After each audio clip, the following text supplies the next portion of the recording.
किसी भी कानून की जो असली पावर होती है ना, वो उसकी मोटी मोटी किताबों में नहीं बल्कि उसके एक एक शब्द में छिपी होती है। हर शब्द का एक बिल्कुल सटीक मतलब होता है।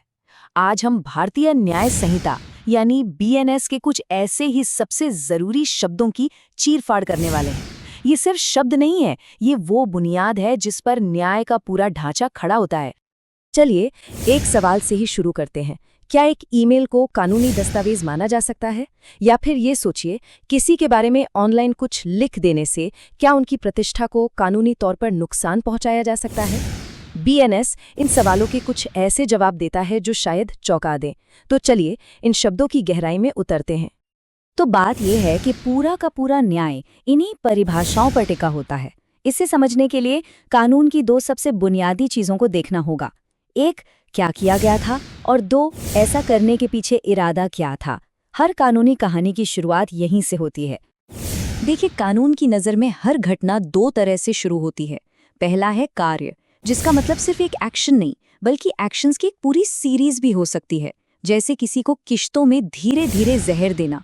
और दूसरी तरफ है लोप, जिसका सीधा सा मतलब है कि जो काम करना किसी की कानूनी जिम्मेदारी थी वो काम नहीं किया गया। मान लीजिए एक डॉक्टर मरीज का इलाज करने से ही मना कर दे। अच्छा, तो ये तो समझ आ गया है कि क्या हुआ। अब कानून ये देखता है कि भाई उस काम के पीछे का इरादा क्या था। और यहीं पर तीन बहुत ही दिलचस्प शब्द आते हैं जो किसी भी केस का पूरा रुख पलट सकते हैं। पहला शब्द है बेईमानी से।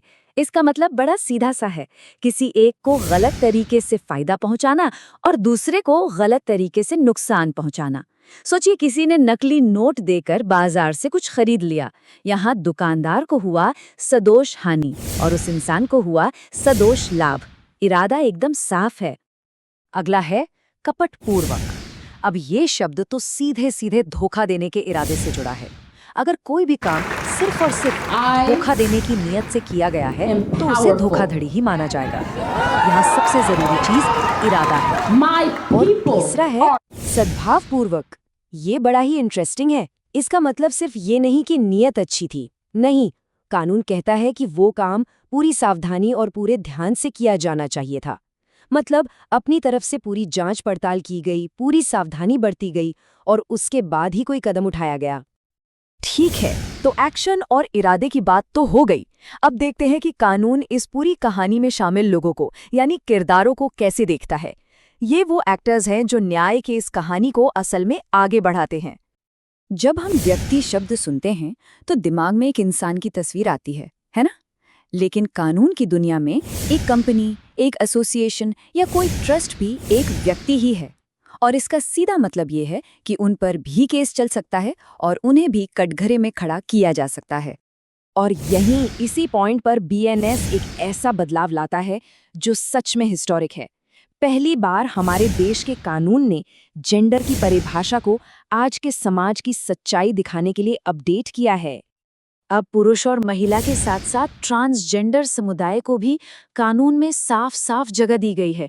ये सिर्फ एक शब्द जोड़ना नहीं है, ये बराबरी की तरफ एक बहुत बहुत बड़ा और जरूरी कदम है। तो फिर लोक सेवक कौन होता है? क्या सिर्फ कोई सरकारी अफसर? नहीं, इसका दायरा काफी बड़ा है। इस परिभाषा में जज, सेना के अधिकारी और यहाँ तक कि पंचायत के सदस्य भी शामिल हैं। सीधी सी बात है, कोई भी व्यक्ति जो सरकार के लिए काम कर रहा है और सरकार से ही वेतन ले रहा है, वो एक लोक सेवक है। तो हमने एक्शन और एक्टर्स दोनों को समझ लिया। अब बात करते हैं कि दांव पर क्या लगा है, मतलब किस तरह का नुकसान हो सकता है और उसे साबित करने के लिए क्या चीज सबूत मानी जाती है। जब क्षति या चोट की बात होती है तो हम अक्सर कोई शारीरिक चोट के बारे में ही सोचते हैं, लेकिन बीएनएस के हिसाब से क्षति 4 तरह की हो सकती है: शरीर को, मन को, प्रतिष्ठा को और संपत्ति को। जी हाँ, इसका मतलब है कि किसी के बारे में झूठी अफवाहें फैलाकर उनकी इज्जत, उनकी रेपुटेशन को नुकसान पहुंचाना भी कानूनी तौर पर क्षति माना जाएगा। अच्छा, तो कानूनी तौर पर दस्तावेज क्या होता है? सिर्फ एक कागज का टुकड़ा? बिल्कुल नहीं।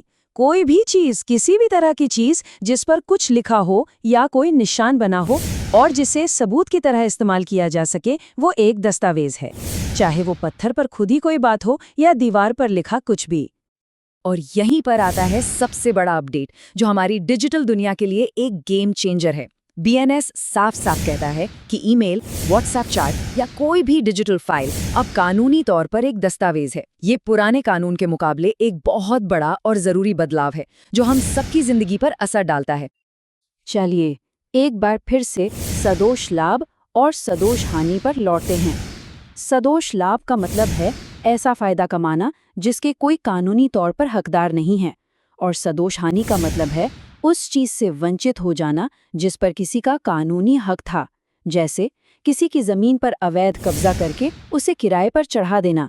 यहाँ कब्जा करने वाले को हो रहा है सदोष लाभ और जमीन के असली मालिक को हो रही है सदोष हानि। तो कुल मिलाकर ये सभी परिभाषाएं एक साथ जुड़कर न्याय की पूरी तस्वीर बनाती हैं। ये सिर्फ कानूनी शब्द नहीं है, ये न्याय की असली नींव हैं, और ये हमें दिखाती हैं कि कानून की भाषा में हर एक शब्द का सटीक होना इतना जरूरी क्यों है। जरा सोच कर देखिए, जब भी कोई केस अदालत में जाता है तो जज इन्हीं 3 कसौटियों पर उसे तोलते हैं। क्या हुआ यानी कार्य, किसने किया यानी व्यक्ति, और उसका नतीजा क्या निकला यानी क्षति। इन्हीं 3 सवालों के जवाब से ये तय होता है कि कौन दोषी है और कौन बेगुनाह। इस बात पे जरूर सोचिएगा कि कैसे एक अकेला सही तरीके से लिखा गया शब्द किसी की आज़ादी तय कर सकता है। इन कानूनी परिभाषाओं में असल दुनिया के लोगों की जिंदगी बदलने की एक जबरदस्त ताकत छिपी हुई है।